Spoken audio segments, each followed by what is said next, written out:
सोचो कि आप ऐसी कंपनी के मालिक हो जो कि हर रोज ग्रो करती है। आपका रेवेन्यू हर दिन बढ़ता ही जा रहा है और कामयाबी आपके कदम चूम रही है। सब कुछ बहुत ही ज्यादा जबरदस्त चल रहा है। बस मार्केट के अंदर आप एक ही कॉम्पिटिटर बचे हो और वेट है तो बस आईपीओ का। और फाइनली आईपीओ आ भी जाता है। आपके सभी इन्वेस्टर्स को 56% के लिस्टिंग गेन और कुछ ही वक्त में स्टॉक का प्राइस डबल हो जाता है। लेकिन अचानक आपको पता चलता है कि आपकी कंपनी के लॉसेस इतने बढ़ गए हैं कि आप किसी भी वक्त बैंकरप्ट हो सकते हो। अगर आपके साथ ऐसा हो तो what you will do? Zomato, जिसका आईपीओ बहुत जोर शोर से निकला था। अगर if you look at the figures, पिछले 3 साल से ये कंपनी भयानक लॉसेस में है। 2019 में 964 करोड़, 2020 में 2367 करोड़ एंड 2021 में 812 करोड़। 15 नवंबर 2021 में जोमेटो का प्राइस 160 रुपीस के अपने ऑल टाइम हाई प्राइस पे था। जिन लोगों ने आईपीओ में अपने पैसे लगाए और टाइम पे अपने शेयर्स बेच दिए, उन्होंने तो खूब प्रॉफिट कमाया। क्योंकि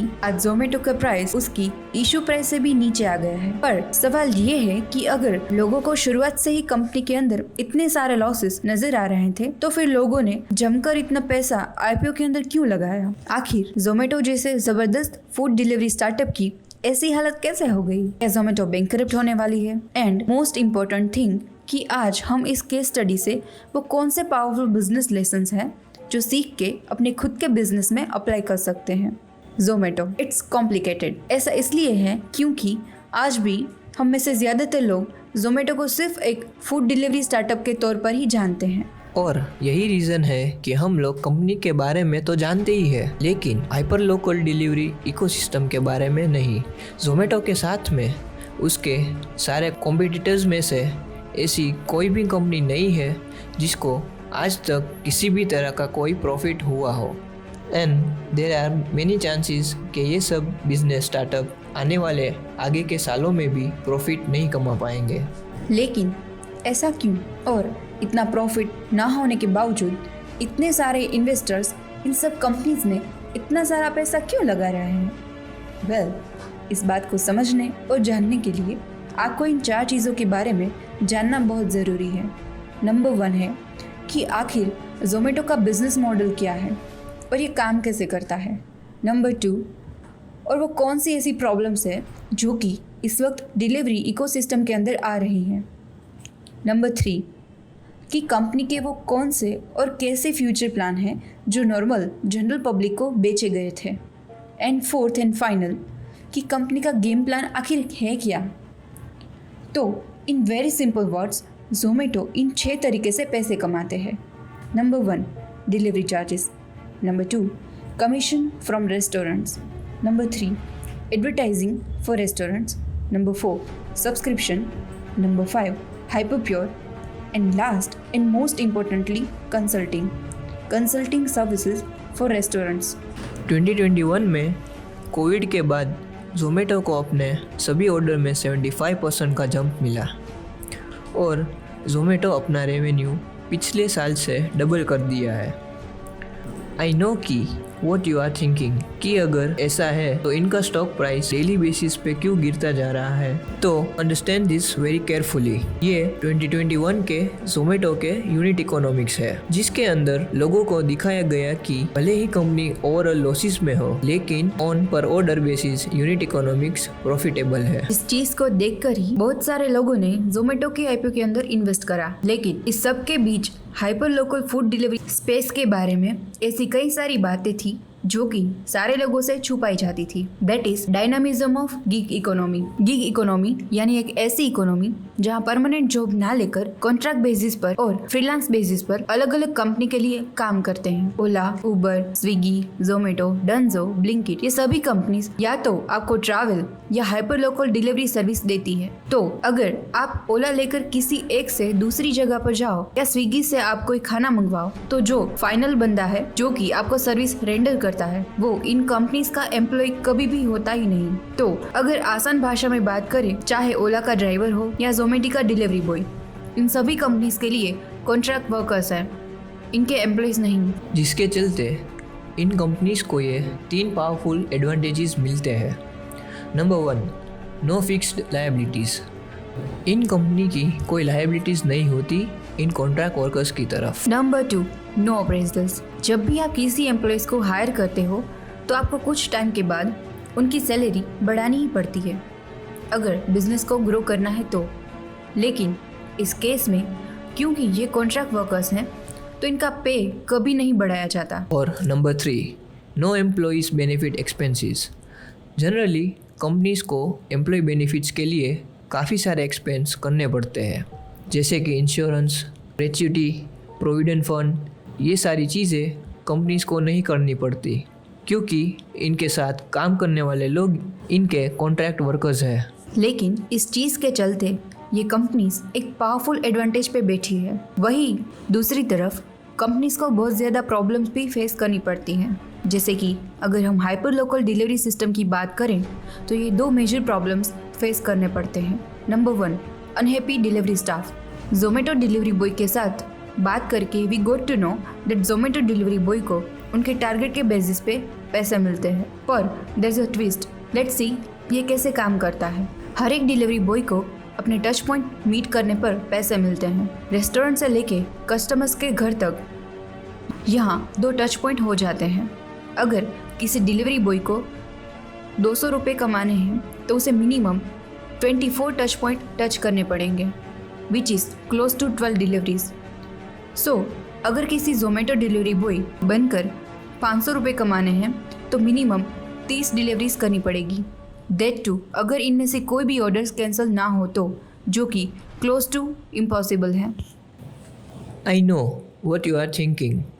तो ये जोमेटो डिलीवरी बॉयज़ ये कर क्यों रहे हैं, पैसे कैसे कमाते हैं?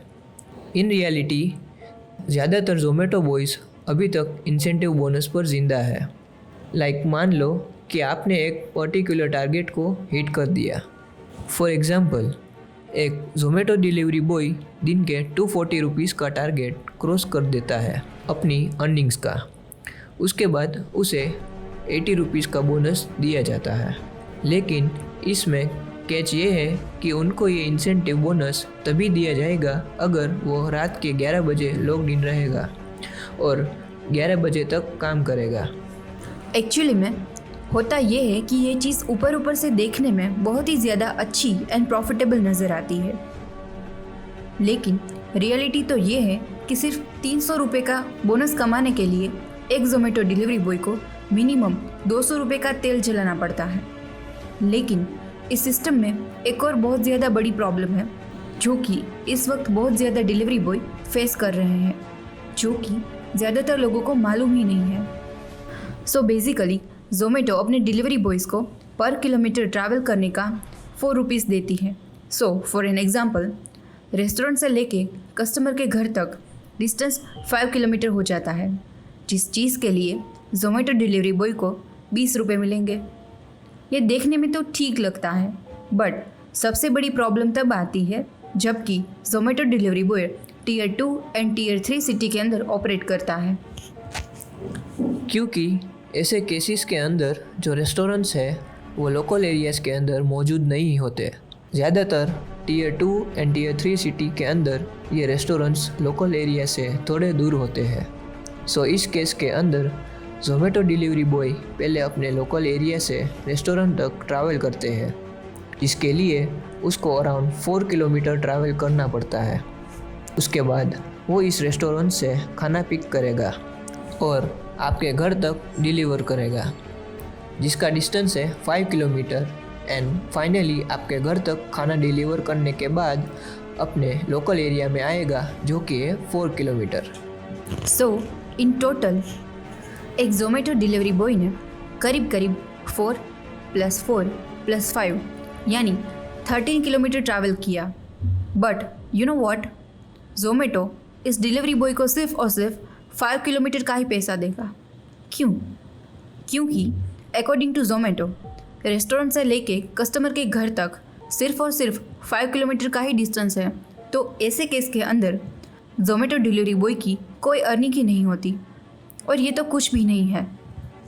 जोमेटो डिलीवरी बॉयज़ कस्टमर्स के लोकेशन के लिए गूगल मैप्स का यूज़ करते हैं, लेकिन ज़्यादातर केस के अंदर Google Maps exact location show ही नहीं करता। होता यह है कि ज़ोमेटो डिलीवरी बॉय लोकेशन पर पहुंचता है, कस्टमर को कॉल करता है और कस्टमर उसे कहीं और ही बुला लेता है, जिसके चलते उस डिलीवरी बॉय का 20 से 30 मिनट आराम से ख़राब हो जाता है। और मान लो ऐसा सिर्फ 6 डिलीवरी में होता है, तो एक दिन के अंदर वो ज़ोमेटो डिलीवरी बॉय के 3 घंटे तो ऐसे ही बर्बाद हो जाते हैं। और ऊपर से पेट्रोल से लेके मेंटेनेंस, टोल फीस से लेके खाने तक, ये सारे के सारे एक्सपेंसेस एक ज़ोमेटो डिलीवरी बॉय को अपनी जेब से देने पड़ते हैं। सोचो कि आपका favourite cricket player out of form खेल रहा है, तो ये जाहिर सी बात है कि आप उससे चोरी तो एक्सपेक्ट नहीं करोगे, लेकिन आप स्टिल उसे उम्मीद करोगे और थोड़ी सी उसके लिए दुआ भी करेंगे, बिकॉज़ ये लव है। लेकिन अगर वो सेंचुरी नहीं भी बनाता, उससे आपका कोई लॉस नहीं है, आपको कोई फ़र्क नहीं पड़ेगा। But what if you fall in love with stock?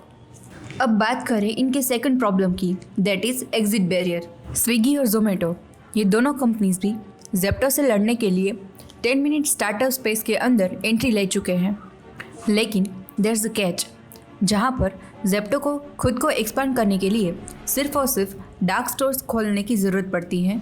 वहीं पर स्विगी और ज़ोमेटो को ना सिर्फ डार्क स्टोर खोलने की ज़रूरत पड़ती है, बट उसके साथ साथ अपने फूड डिलीवरी स्पेस को भी मेंटेन करने के लिए पैसा खर्च करना पड़ता है, विच इज़ बेसिकली ज़ेप्टो के पास हमेशा इन कंपनी के मुकाबले ज़्यादा पैसा होगा अपनी कंपनी को एक्सपांड करने के लिए। मोरओवर, जहाँ पर ज़ेप्टो सिर्फ और सिर्फ क्विक कॉमर्स के ऊपर फोकस है, वहीं पर स्विगी और ज़ोमेटो चाहकर भी क्विक कॉमर्स के ऊपर अपने फूड डिलीवरी स्पेस को छोड़कर फोकस नहीं कर सकते। क्यों? क्योंकि उन्होंने ऑलरेडी बहुत सारा पैसा फूड डिलीवरी स्पेस में इन्वेस्ट कर रखा है, जिसके चलते उनके सामने एक बहुत क्विक एग्जिट बैरियर है। तो क्विक कॉमर्स में सर्वाइव करने के लिए इन कंपनी के पास 2 रास्ते हैं।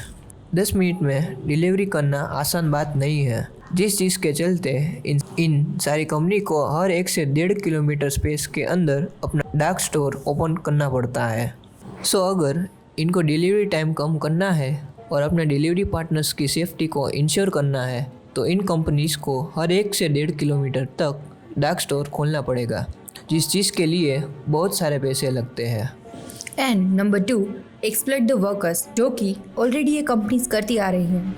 आई नो आप ये सोच रहे हो कि हर एक डिलीवरी स्टार्टअप आज लॉसेस में है, सारे डिलीवरी पार्टनर्स आज इन सारी इनिशिएटिव से नाराज़ हैं, पर यह सब जानते हुए भी लोगों ने इस कंपनी के आईपीओस पे पैसा क्यों लगाया? Only one reason, hype. पर ये हाइप ज़ोमेटो की ब्रांडिंग की वजह से नहीं, बल्कि जो फ्यूचर प्लान्स लोगों को बताए गए थे उसकी वजह से बनी थी। कंपनी लॉस में थी, जिसका पता ऑलमोस्ट सबको था, लेकिन लोगों के सामने ये 2 चीज़ रखी गई और ये 2 चीज़ों को ऐसे मार्केट किया गया जो आप सोच भी नहीं सकते। फर्स्ट, हाइपर प्योर, जिस चीज़ के चलते Zomato farm to fork model पर काम करेगा, यानी फार्म से लेके फोर्क तक पूरी सप्लाई चेन को कंट्रोल करेगा। और साथ ही साथ ज़ोमेटो बहुत सारे क्लाउड किचन भी ओपन करेगा, लेकिन इस चीज़ को होने में अभी बहुत देर है। And number 2, strengthen the unit economics. लोगों को ये बताया गया अभी भले हम लॉस में हैं, पर आने वाले टाइम में हम प्रॉफिटेबल होंगे अपनी यूनिट इकोनॉमिक्स को स्ट्रॉन्ग करके। लेकिन इन कंपनीज को अगर अपने यूनिट इकोनॉमिक्स को स्ट्रॉन्ग करना है तो इनके पास मेनली 3 रास्ते हैं। Number 1 is increase commissions. Restaurant से कमीशंस बढ़ा दो, ऑटोमेटिकली यूनिट इकोनॉमिक्स स्ट्रॉन्ग हो जाएगी।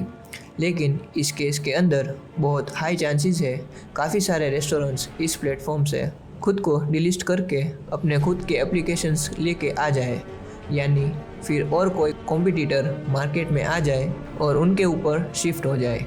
नंबर 2, रिड्यूस वर्कर्स पे। जितने भी डिलीवरी पार्टनर्स हैं उनकी पे को काट दो, लेकिन ऐसा करने से ये सारे डिलीवरी पार्टनर्स भी ये सारे प्लेटफॉर्म को छोड़ देंगे। Third and most dangerous price to discount illusion, जो चीज़ आज भी लोगों के साथ करी जा रही है। Let's take an example. मैं जहाँ रहता हूँ वहाँ एक रेस्टोरेंट है named A, and they sell very good momos and I eat from there regularly. This is the actual menu of the restaurant A, and जहाँ के मोमोज 100 रुपीज़ में मिलते हैं और यही सेम मोमोज ज़ोमेटो के ऊपर 255 रुपीज़ में लिस्टेड है। प्लस अगर मैं ज़ोमेटो से ऑर्डर करता हूँ और मुझे एक्स्ट्रा ग्रेवी वाले मोमोज खाने हैं तो मुझे उसके लिए भी एक्स्ट्रा पैसे देने पड़ेंगे, जबकि अगर मैं इस रेस्टोरेंट से डायरेक्टली बाय करता हूँ तो मुझे कोई भी ग्रेवी के लिए एक्स्ट्रा पैसे नहीं देने पड़ेंगे। एंड ये रेस्टोरेंट्स मेरे घर से करीब करीब 2 किलोमीटर दूर है, जिसके चलते ज़ोमेटो मुझसे हेवी डिलीवरी चार्जेस लेता है। और दूसरी तरफ अगर रेस्टोरेंट से डायरेक्टली ऑर्डर करूँ तो कोई भी डिलीवरी चार्जेस देने की ज़रूरत नहीं है, सब कुछ आपके सामने ही है। अगर मैं ज़ोमेटो के थ्रू मोमोज मंगवाऊँ और वो भी 60% के डिस्काउंट कूपन्स लगाने के बाद, तो भी मुझे इस मोमोज की प्राइस 180 to 200 पड़ेगी ही पड़ेगी। ऑन दी अदर हैंड मैं ये सेम मोमोज रेस्टोरेंट ए से ला सकता हूँ, that too in 100 rupees. Plus जहाँ मुझे ज़ोमेटो से ऑर्डर करके 40 मिनट तक अपने खाने के लिए वेट करना पड़ेगा, वहीं पर रेस्टोरेंट ए को डायरेक्टली फ़ोन करके मैं ये ऑर्डर 15 से 20 मिनट के अंदर अंदर बुलवा सकता हूँ। सो इन सिंपल लैंग्वेज मैं बोलूँ तो ये सभी प्लेटफॉर्म्स के ऊपर दिए गए डिस्काउंट कोई डिस्काउंट नहीं बल्कि एक इल्यूजन है, एक फ्रॉड है। स्विगी, जोमेटो हो या ओला उबर, ये इकोनॉमी के सारे स्टार्टअप हमारा कंज्यूमर बिहेवियर बदलने में लगे हुए and unfortunately they are successful too. आज शायद ही कोई होगा जो रेस्टोरेंट जाके अपना खाना पिकअप करने के बारे में सोचता होगा, बट यू नो व्हाट, हम में से कोई भी स्विगी या जोमेटो से अटैच नहीं है, बल्कि हम लोग इनके दिए गए डिस्काउंट से अटैच्ड हैं। यानी कि अगर किसी बंदे को स्विगी से ज़्यादा डिस्काउंट मिलता है तो वो स्विगी से ऑर्डर करेगा, और अगर जोमेटो पे ज़्यादा डिस्काउंट मिल रहा है तो वो जोमेटो से ऑर्डर करेगा। आज की डेट में कस्टमर किसी भी कंपनी का सगा नहीं है। Let's put it this way, हम में से कोई भी पर्टिकुलरली ब्रांड से नहीं बल्कि उनके दिए गए डिस्काउंट से अटैच्ड है, क्योंकि इन रियलिटी एक धोखा ही है। Consumer awareness is increasing day by day, और जैसे ही कोई नया कॉम्पिटिटर मार्केट में आएगा, बहुत ही हाई चांसेस है डिलीवरी पार्टनर से लेके कस्टमर हर कोई इन स्टार्टअप को छोड़कर इस कॉम्पिटिटर की ओर शिफ्ट हो जाएगा। लेकिन सवाल ये है, ये सब कुछ जानते हुए भी ये सारे इन्वेस्टर्स करोड़ों रुपए इन स्टार्टअप को क्यों दे रहे हैं? ज़ोमेटो ब्लिंकिट की डील आखिर हुई क्यों थी? इन सारी चीज़ों के पीछे एक ऐसा राज है जो कि आपकी और मेरे जैसे लोग की नज़र में आता ही नहीं है, and that is GMV pumping. Startup का वैल्यूएशन उनकी प्रॉफिटेबिलिटी के ऊपर नहीं बल्कि उनकी GMV के बेसिस पर होता है, यानी कि ग्रॉस मर्चेंडाइज वैल्यू, यानी कि रेवेन्यू। साल 2021 में जेप्टो आया और इंडिया में क्विक कॉमर्स की शुरुआत हुई। जेप्टो से पहले ना ही स्विगी और ना ही जोमेटो किसी को भी 10 मिनट में डिलीवरी करने की जल्दी नहीं थी। तो अचानक ऐसा क्या हो गया कि ये सब फूड डिलीवरी स्टार्टअप को छोड़कर क्विक कॉमर्स के सेगमेंट में इतना ज्यादा ध्यान दे रहे हैं? और इसी जगह से GMV का कंसेप्ट शुरू होता है। तो अगर आप क्लोजली ऑब्जर्व करोगे तो क्विक कॉमर्स के आने से पहले जब स्विगी और जोमेटो सिर्फ फूड डिलीवरी करते थे, उस टाइम पे इनका एवरेज ऑर्डर वैल्यू साइज था 250 to 350 रुपीज। लेकिन क्विक कॉमर्स के अंदर एंट्री लेते ही इनका जो एवरेज ऑर्डर वैल्यू साइज है वो बढ़कर 600 से 900 रुपए हो गया। सो क्विक कॉमर्स के अंदर एंट्री लेने से प्रॉफिट हो या ना हो, लेकिन जो एवरेज ऑर्डर वैल्यू साइज है वो बढ़ चुका है, जिसके चलते कंपनी का रेवेन्यू ऑटोमेटिकली बढ़ना शुरू हो चुका है। और एज अ रिजल्ट जैसे जैसे रेवेन्यू पम्प्ड अप होता जाएगा, वैल्यूएशन ऑटोमेटिकली पंप अप होती जाएगी। सो इन बेस्ट केस इन्वेस्टर्स नए इन्वेस्टर्स को अपना स्टेक बेच के चले जाएंगे, या तो आप और मेरे जैसे जनरल पब्लिक को। अगर बात करें इनके बिजनेस लेसन्स की तो number 1, learn to read the sides. जब भी आप कहीं पर भी इन्वेस्ट कर रहे हो तो हमेशा उस चीज़ की सारी साइड को एक्सप्लोर करो, क्योंकि इन 99.9% केसेस में आपको उस इन्वेस्टमेंट की सिर्फ वो साइड दिखाई जाएगी जो कि आपको देखने में अच्छी लगेगी। न्यूज़ में पढ़कर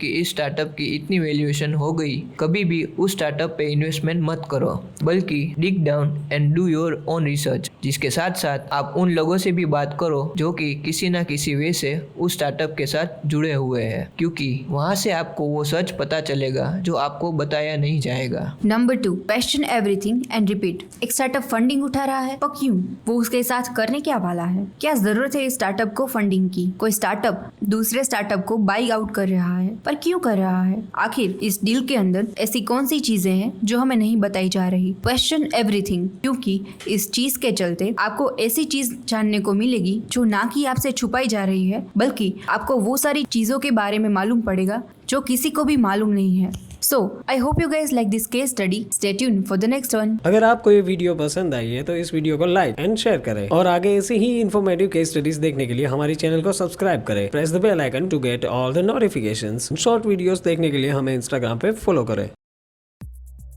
हाथ बढ़ाओ व्यापार बढ़ाओ। डाउनलोड फायदे प्रो नाउ।